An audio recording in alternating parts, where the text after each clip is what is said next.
Here's how to create a podcast and get the track into motion. When you open up GarageBand, you'll be faced with these choices in the opening dialog box. So what you're going to choose for our purposes is the podcast. And once you choose the podcast, the program will open in this way. You need to name your song. I'm just going to call it Song. Make sure that you're saving it to the right spot. In our case, it'll be our home directory.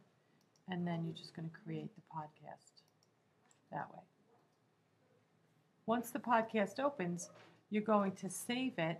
You've already saved it, but you're going to when you finish it, you're going to have to export it. And we do that by going up to the share window way up here. But we'll talk about that in a minute. So right now you need to pick either female voice or male voice to record your track. We'll just do a testing 1, 2, 3. All you need to do is go ahead here and click this record button. Speak into the microphone. Testing 1, 2, 3. Testing 1, 2, 3. Click the record button to stop. Here's your track. Here's your playhead, just like the playhead. You can go ahead and play it back if you like to make sure it's okay. You can pause it. And when you're all finished, if you don't like it, you can just hit delete and start over again. But once you're finished, you go back up to the share menu at the top of the screen and you export the podcast to disk.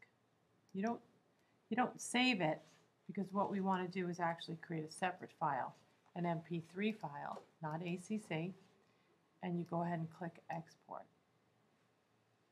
Once you export, it's going to ask you to export it again because now this is the MP3. It's not the GarageBand file.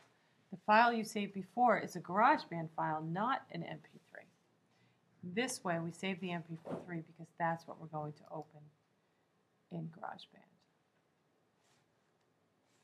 Then you can minimize GarageBand or close it. Go ahead and open up Motion, and you simply going to make a new file for us for this, and we simply go File, Import. You go back to your directory. You scroll down to the song, MNOPQRS, song. Notice here you have two files. One is song, that's the GarageBand file, and then song.mp3. That's the one you need to click. The other one won't even let you import it. And once you import it, you can go ahead and play it.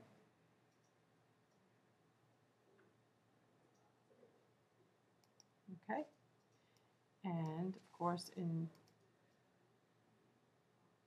Motion, we'll open up our inspector, we'll open up our layers, we'll open up our timeline, and we'll be able to see that audio track in the audio editor. You'll be able to see those waveforms that allow us to time our words to. And also, if you go up here to the tab next to layers, you'll see audio, and there's your song right there again. So that is the simple way to create one track in GarageBand and bring it into Motion. Also, if you're planning on bringing in sound effects and music from GarageBand, you'll need to import them as separate tracks. Don't put your voice on the same project as your music. You want to do that separately. Okay.